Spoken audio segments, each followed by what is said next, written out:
皆さんこんにちは、月野もあです。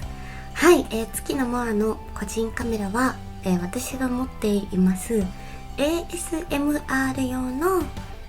マイク、イヤホンマイクがあってですね、多分左耳に声が聞こえてますか？右耳に声が聞こえてますか？今ちょっとマイクのね位置があれなんですけれども、はい、こんな感じで、マイクを設置して、今日はちょっと音フェチ動画を撮ろうかなと思っております。はい、私のお気に入りのこだわり抜いたタイプライター風の、キーボードでちょっとタイピングゲームをするので、モアの個人カメラは音フェチを楽しんでもらえたらいいなと思います私はね、ただゲームするだけなんですけれども、ではお楽しみください。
ちょっと BGM を切ってやってみます。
めっ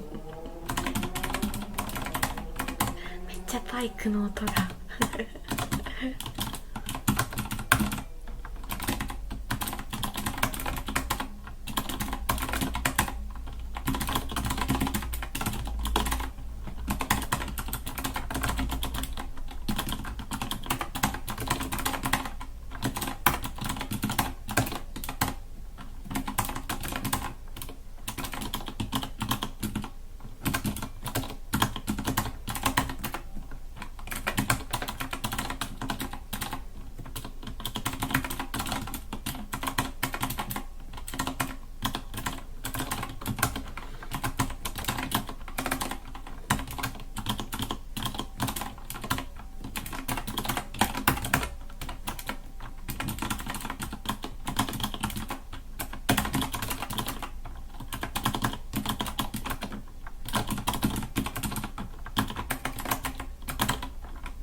めちゃめちゃ新記録出た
こんな感じでどうでしたかどうでしたか、もうあれもないか。なんかこのマイク使ってる時、小声が正解なのか普通の声が正解なのか分かんなくて、はい、ちょっと、ASMR の勉強もね、自分の撮り方もしていけたらいいなと思っております。なんか好評だったら、ちょこちょこやっていけたらいいなと思います。私はですね、ASMR の仕事実はしたことがありまして、妄想推しメンマンションっていう音声コンテンツをね、もう月のモアがもう何時間もたっぷり楽しめる、もう私の ASMR がね、ずらっと入った音源データといいますか、販売もされてるので、プロに撮ってもらったモアの ASMR 気になった方は、概要欄に貼っておくので、そちらもチェックしてみてくださいはい、ということで月のモアの個人カメラでした